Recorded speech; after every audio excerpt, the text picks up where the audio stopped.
खासदार श्रीकांत शिंदेंचा आक्रमकपणा महायुतीसाठी त्रासदायक ठरतोय अशी चर्चा सुरू झाली आहे। कल्याण डोंबिवलीतील वाद हा महायुतीसाठी त्रासदायक ठरतोय। रवींद्र चव्हाण आणि श्रीकांत शिंदे यांच्यातील वैयक्तिक वादाचा महायुतीवर परिणाम होतोय। कल्याण डोंबिवली महापालिका हद्दीचे निर्णय श्रीकांत शिंदे हे एकनाथ शिंदेंना न विचारता घेतायत का, अशीही चर्चा आता सुरू झाली आहे। वादामुळे महायुतीमध्ये प्रचंड संभ्रमावस्था आहे आणि चिंतेचं वातावरण असल्याची सुद्धा माहिती आहे।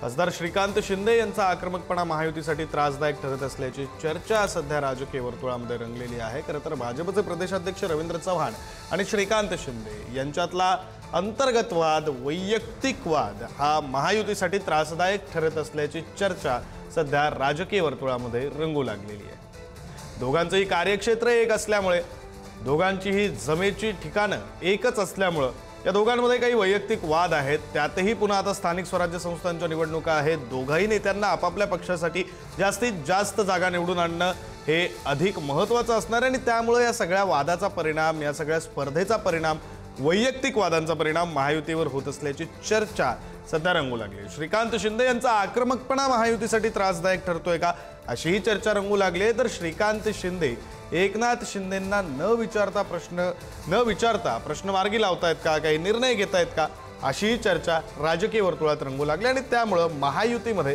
सध्या चिंतेचं वातावरण आहे।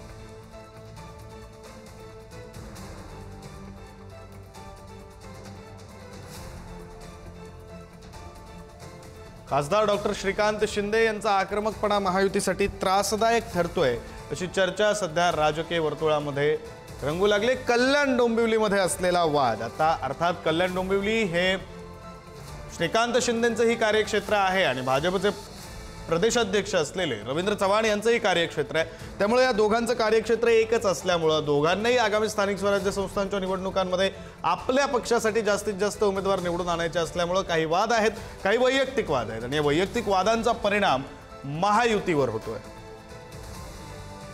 आणि या सगळ्या संदर्भात बोलण्यासाठी आपले प्रतिनिधी पंकज दळवी आपल्यासोबत जोडले गेलेले आहेत। पंकज, खरं तर रवींद्र चव्हाण भाजपचे प्रदेशाध्यक्ष, भाजपचे महत्त्वाचे नेते, तसंच श्रीकांत शिंदेंचं सुद्धा आहे, लोकसभेचे खासदार आहेत, शिंदेंच्या शिवसेनेचे ते महत्त्वाचे नेते आहेत आणि या दोघांमध्ये असलेला वाद आता महायुतीसाठी डोकेदुखी ठरतो। त्यामुळे त्यांच्या वागण्यामध्ये, त्यांच्या काम करण्याच्या पद्धतीमध्ये, त्यांच्या बोलण्यामध्ये एक आक्रमकपणा आहे। दुसऱ्या बाजूला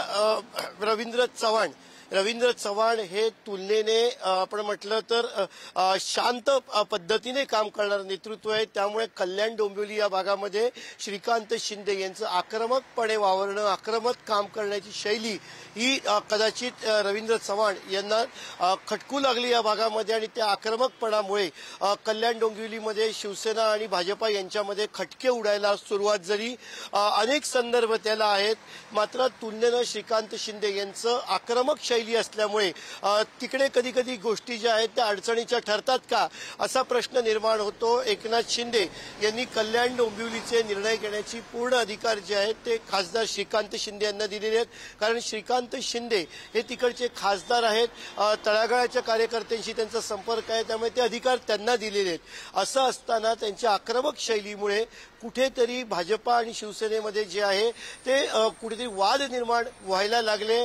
महेश गायकवाड विषय असेल, त्याच्यानंतर स्थानिक पातळीवरती नगरसेवकांना आपल्या पक्षात घेणं असेल, त्यांच्याशी आक्रमक शैलीने बोलणं असेल, या गोष्टी परस्पर विरोधी भाजपाला वाटायला लागल्या। कारण मगाशी मी ज्या पद्धतीने म्हटलं की रवींद्र चव्हाण यांचं वागणं, त्यांची काम करण्याची पद्धत, शैली ही तुलनेनं शांत आहे, त्याच्या दुसऱ्या बाजूला श्रीकांत शिंदे हे आक्रमक आहेत, तरुण आहेत, तिसरी टर्म त्यांची खासदारकीची आहे, मात्र एक आक्रमकपणा त्यांच्या काम करण्याच्या शैलीमध्ये आहे। डॅशिंग पद्धतीने ते काम करतात आणि हीच पद्धत कदाचित भाजपच्या लोकांना खटकायला लागली, त्याला आक्रमकपणा म्हणायला लागले किंवा काही इतर नावं दिली, मात्र त्याच्यामुळेच महायुतीमध्ये अडचणी निर्माण होत आहेत की अशी शक्यता निर्माण झाली। बरं पंकज, आता या पुढे जाऊन प्रश्न असा पडतो की श्रीकांत शिंदे आणि रवींद्र चव्हाण यांच्यातला वाद कल्याण डोंबिवली पुरताच मर्यादित राहणार का, तिथून बाहेर राज्यभर आता पसरताना दिसेल, कारण दोघंही आपापल्या पक्षाचे महत्त्वाचे नेते आहेत? विक्रांत, श्रीकांत शिंदे हे कल्याण डोंबिवलीचे खासदार जरी असले तरी ते श्रीकांत एकनाथ शिंदे आहेत। त्यामुळे निश्चित त्यांच्याकडनं केली गेलेली ऍक्टिव्हिटी, त्यांच्याकडनं केले गेलेलं कृत्य, त्यांच्याकडनं जी काही भूमिका घेतली जाते त्या भूमिकेशी पक्षाचा संदर्भ नक्कीच जोडला जातो, पक्षाच्या भूमिकेशी त्याचा संदर्भ नक्कीच जोडला जातो आणि त्याचा परिणाम, कारण पक्षाचे प्रमुख नेते आहेत, एकनाथ शिंदे यांच्या नंतरचं प्रमुख नेतृत्व ते आहे, त्यामुळे त्यांनी घेतलेली भूमिका, त्यांनी घेतलेले निर्णय, त्यांचं वागणं, त्यांचा आक्रमकपणा हा निश्चितच त्याचा परिणाम राज्याच्या राजकारणावरती होतो, त्याचा संबंध जो आहे तो राज्याच्या राजकारणाशी जोडला जातो. बरं, धन्यवाद पंकज दिलेल्या या सगळ्या सविस्तर माहितीसाठी.